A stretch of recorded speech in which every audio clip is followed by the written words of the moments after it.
మన ముకుందాలో లాంగ్ హారాల పండుగ నవంబర్ 8 నుంచి 16 వరకు ఫ్లాట్ 9.99% VA తో వివరాలకు సంప్రదించండి. నమస్తే రమ్మగారు. నమస్తే జయ. రమ్మగారు, ఏదైనా మంచి కథ చెప్పండి. అమాయక ప్రాణి కథ ఒకటి చెప్తాం. ఓ అమాయకుల కథలు చెప్పుకున్నాం కదా కొన్ని. కథ పేరే వెర్రిబాగులవాడు. బాగుందండి. పేరు బాగుంది కదా. ఓ పల్లెటూరులో ఓ తల్లి పిల్లాడు ఉండేవాడు. తండ్రి లేడు పాపం. తల్లి ఏదో కష్టదారి పాపం, కష్టజీవి. ఆవిడే కష్టపడి పని చేసుకుని పిల్లాడిని పోషించుకునేది. పిల్లాడు కొంచెం అమాయకుడు. వెర్రిబాగులవాడు అనేవాళ్ళు ఊళ్ళో వాళ్ళంతా. వాడిని ఏడిపించేవాళ్ళు. షాపుకి వెళ్తే ఏదైనా కొట్టుకి, షాపులు ఏమైనా చిల్లర కొట్లు ఉండేవి ఇది వరకు. కొట్టుకు వెళ్తే ఆ కొట్లో ఆయన ఎప్పుడూ డబ్బుల దగ్గర మోసం చేసేవాడు వీడిని. అంత అమాయకుడు వీడు. అంత అమాయకుడు. అయితే మనిషి బలశాలి. పని చేసేవాడు. తల్లి ఏదైనా పని చెప్పి ఈ పని చేయాలి ఇట్లా చేయాలంటే అట్లాగే చేసేవాడు. కొన్ని మధ్య మధ్యలో తెలివి తక్కువ పనులు అవుతుండేవి. వాళ్ళమ్మ వాటిని కవర్ చేసుకునేది. దగ్గరుండి పిల్లాన్ని చూసుకునేది. అంతే. అమాయక పిల్లల్ని ఏం చేస్తాము, తల్లులు చెయ్యి విడవరు వాళ్ళవి. అవును. అయితే వీడెంతసేపు అనేవాడు, అమ్మాయి ఏమిటి అమ్మా, నేను ఇంత వెరిబాగులాడిగా ఉన్నాను, నాతో ఎలా పడతావే నువ్వు. వాడికి తెలుసు. అంటే వాళ్ళ అమ్మ ఏమన్నది, వారి అయితే అయ్యావు లేరా నాయన, నీ మనసు మంచిది, బుద్ధి మంచిది, ఇతరుల్లాగా నువ్వెవరిని మోసం చేయవు, ఎవరి కష్టార్జితాన్ని లాక్కోవు, ఒంటికి శక్తి ఉంది, పని చేస్తున్నావు, పని చేసుకుందాం పర్వాలేదులే అనేది. కానీ వాడికి కొన్నాళ్ళు పోయాక వెరిబాగులు వాడికి ఎవరు పిల్లనివ్వరని ఎవరో అన్నమాట గుర్తు తెలిసింది. మరి అది బాధగా ఉంటుంది కదా. ఆడన్నాడు, అమ్మ అట్లా కాదే, నాకు తెలివితేటలు రావడానికి ఏదైనా ఒక మార్గం చెప్పు, ఏం చేస్తే తెలివి వస్తుంది.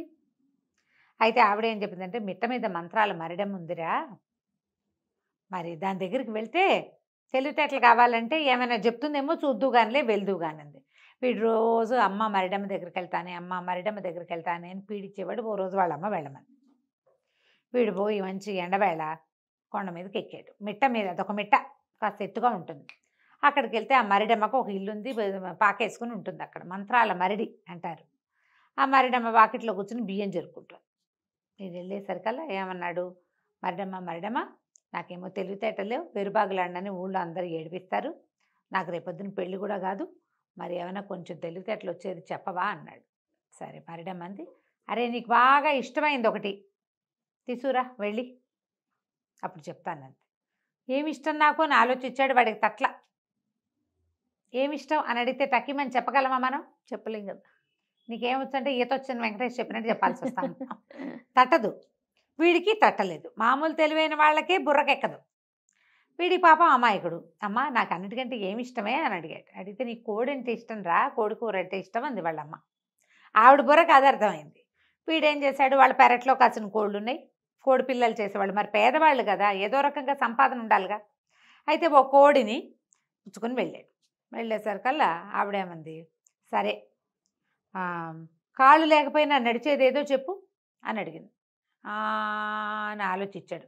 తట్లా వీడికి, వాడికి అంత బుర్రేది, కాళ్ళు లేకుండా నడిచేదేదో తెలియలే. అయితే ఈ కోడి నీకు ఇష్టమైంది కాదు, తీసిపోదిన్నాను, వెళ్ళిపో, ఇష్టమైంది తీసుకుని రా మళ్ళీ అంది. వీడు మళ్ళీ కిందకి వెళ్ళాడు. వెళ్ళేసరికల్లా ఏమైంది, కిందకి వెళ్ళిన కొద్ది రోజులకి, 2-3 రోజులకి వాళ్ళ అమ్మకి అనారోగ్యం చేసింది. వాడు ఆ పని ఈ పని చేసుకుని వచ్చేసరికల్లా తల్లి కాస్త కన్నుమూసేసింది. అయ్యో, వాడు తెగ ఏడ్చాడు. పాపం అమ్మ లేకపోతే నా జీవితం ఏమిటి అని ఆలోచిస్తుంటే వాడికి తట్టింది. ఏమిటి, నాకు నీకు తెలివితేటలు లేవు, నువ్వు వెరుబాగులాడివి, నా తర్వాత నువ్వు ఎలాగురా అని బాధపడేది వాళ్ళమ్మ. ఇప్పుడేమో అమ్మ కాస్త పోయింది. ఇప్పుడు అమ్మ పోవటం వాడికి చాలా బాధగా ఉంది. అంటే అమ్మే నాకు అత్యంత ఇష్టమైంది అనమాట, కోడి కాదు నాకు ఇష్టం, మా అమ్మే ఇష్టం అని ఏం చేశాడు, వాళ్ళ అమ్మ కళేబరాన్ని ఓ సంచిలోకి ఎక్కించుకుని దాన్ని భుజాన్ని వేసుకుని మిట్ట మీదకి వెళ్ళాడు. వెళ్ళేసరికి అలా మిట్ట మీద మరిడమ్మ తలగొక్కుంటూ ఏదో పని చేసుకుంటుంది. వీడు వెళ్ళి అడిగాడు, తెలివితేటలు వస్తాయన్నావు కదా, ఇగో నాకు అత్యంత ఇష్టమైంది మా అమ్మేను, మా అమ్మని తీసుకొచ్చాను ఇదిగో అన్నాడు. ఆవిడేమంది, ఆ మరిడమ్మ, మీ అమ్మ కాదురా, దాన్ని పక్క పెట్టు, బంగారం కాంది, బంగారం కంటే మెరిసేది ఏదో చెప్పు అంది. చెప్పండి, వీడికి అంత తెలివితేటలు ఏమున్నాయి, వీడికి తట్టల. ఆలోచించేసరికి ఆవిడంది, ఇది కాదు నీకు ఇష్టమైన వస్తువు, నీకు ఇష్టమైన వస్తువు వస్తే సమాధానం వస్తుంది, తీసిపో అనేసరికల్లా ఆ కళేబరాన్ని మోసుకుంటూ కిందకు వచ్చాడు. దుఃఖం వచ్చేసింది.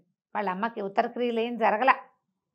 ఈ పని కోసం వాళ్ళ అమ్మ బతుకుండా, అంటే చచ్చింది అప్పుడే, ఇంకా మట్టిలో కలిసిపోకముందే తనకు తెలివి వచ్చేస్తుందేమో అని ఆశపడ్డాడు. ఆ తెలివి దగ్గరలో లేదు. ఏడుస్తూ అడవి మధ్యలో కూర్చుని ఉన్నాడు. కొంచెం వాళ్ళ ఇంటికి మెట్టకి కొంచెం గ్యాప్ ఉంది, మధ్యలో అడవి ఉంది. ఏడుస్తుండేసరికల్లా ఏమైంది, ఆ దారి పోతున్న ఒక పల్లెటూరి పిల్ల తాగింది, చక్కగా ఉంది, చూడు చక్కగా. ఎవరు ఏమిటి అని అడిగింది. ఎందుకు ఏడుస్తున్నావు, ఇదేంటి అయిపోయింది, ఏమైంది ఏమిటి అంటే వీడు మొత్తం కథ అంతా చెప్పాడు. నాయనేమో ఇలాంటివన్నీ, మా అమ్మేమో అలా అంది, మరిడమ్మేమో ఇలా చెప్పింది, కాళ్ళు లేకుండా పరిగెత్తేది కావాలంది, అదేదో చెప్పంది, నాకు తెలీదు. బంగారం కంది, బంగారం కంటే మెరిసేది చెప్పంది, అది కూడా నాకు తెలీదు. నేనేం చేయను అని ఏడ్చాడు. ఏడిస్తే ఏముంది, కాళ్ళు లేకుండా నడిచేది నది, బంగారం కాంది, బంగారం కంటే మెరిసేది సూర్యుడు. అయినా నువ్వు ఏడవబోక, నేను ఉంటానులే, మీ అమ్మ లేకపోయినా నాకు అమ్మ నాన్న లేరు, పొట్ట పోసుకోవడానికి మీ ఊరు వైపే వస్తున్నాను, ఏదైనా పని చేసుకుందామని. నన్ను పెళ్లి చేసుకుంటావా, నేను నీతోటి ఉంటాను, మీ అమ్మలాగా బాగా చూసుకుంటాను అనేసరికల్లా సరే ఒప్పుకున్నాడు. మళ్ళీ అమ్మని మోసుకుంటూ పోయారు ఊళ్ళోకి. అమ్మకు ఉత్తర క్రియలు చేశారు. కొద్ది రోజులు ఆ పిల్ల వీడి దగ్గరే ఉంది, పెళ్లి చేసుకుంటానని ఊళ్ళో చెప్పాడు. ఇద్దరికి పెళ్లి చేసుకున్నారు. ఇద్దరు కలిసి పని చేసుకునేవాళ్ళు. కానీ వీడికి తెలివితేటలు లేవన్న దిగులు మాత్రం పోలా. ఏదో ఒక సందర్భంలో వేరుబాగులాడని అనేవాళ్ళు. అయితే ఏమన్నాడు, ఏమే నాకు ఇప్పుడు తెలిసింది, మా అమ్మ పోకముందు మా అమ్మ అంటేనే నాకు పంచప్రాణాలు, ఇప్పుడు నువ్వంటే నాకు పంచప్రాణాలు. మరిడమ్మ ఏమంటుంది, నీకు ఇష్టమైన దాన్ని తీసుకురమ్మంటుంది, నువ్వే కదా నాకు ఇష్టం, ఓహో నువ్వు నాతో రా, మరిడమ్మ దగ్గరికి వెళ్దాం, ఈసారి ఏం అడుగుతుందో చూద్దాం, చెప్పగలనో లేదో చూస్తాను, ఎప్పటికైనా ఓసారికైనా చెప్పగలిగితే తెలివితేటలు వస్తాయి అన్నాడు. సరే పెళ్ళాం సరేనని వెళ్ళింది. ముందు 2 సమాధానాలు వీడికి తెలుసు. మంత్రాలు మరిడమ్మ ఆల్రెడీ అడిగింది, మళ్ళీ అడగదు. తీరా పైకి వెళ్ళాక ఏమైంది, మరిడమ్మ నాకు ఇష్టమైంది తెమ్మన్నావు కదా, ఇదిగో నా పెళ్ళాము, ఇదంటే నాకు పంచప్రాణాలు, నాకు తెలివితేటలు వచ్చే మార్గం చెప్పవా అన్నాడు. అనేసరికల్లా మరిడమ్మ అంది, సరేరా, మొదట కాళ్ళు లేనిది, తర్వాత 2 కాళ్ళు, ఆ చివరికి 4 కాళ్ళు వచ్చేది ఏదో చెప్పు. మొదట కాళ్ళు లేకుండా ఉంటుంది, తర్వాత 2 కాళ్ళు వస్తాయి, తర్వాత 4 కాళ్ళు వస్తాయి, ఏమిటో చెప్పంటే ఏం చెప్తారు. వాడు బుర్రగా ఒకటి వాళ్ళ ఆవిడ రహస్యంగా కప్ప అని చెప్పింది. కప్ప మొదట చిరుకప్ప మెల్లిగా కదా కప్ప రూపాంతరం చెందుతుంది, దానికి మొదట కాళ్ళు ఉండవు, తర్వాత 2 కాళ్ళు వస్తాయి, చివరికి వస్తాయి 4 కాళ్ళు కొంత టైం గడిచాక. అందరిలాగా ఒకేసారి 4 కాళ్ళతో పుట్టదు కప్ప. ఓహో కప్ప మనకు తెలియాలిగా, బయాలజీలు జువాలజీలు తెలిస్తే కానీ కొన్ని విషయాలు తెలియవు.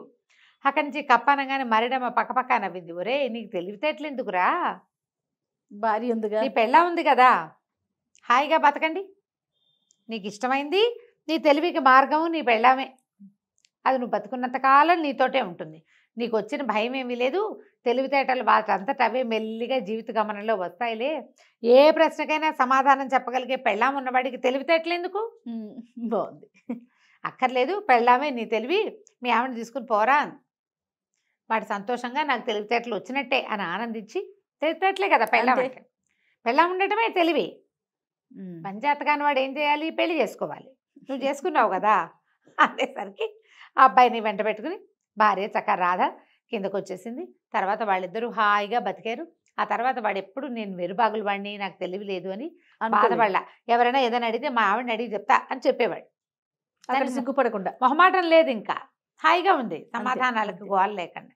కథ కంచికి మనం ఇంటికి. నమస్తే రమ్మ గారు. నమస్తే చెయ్య.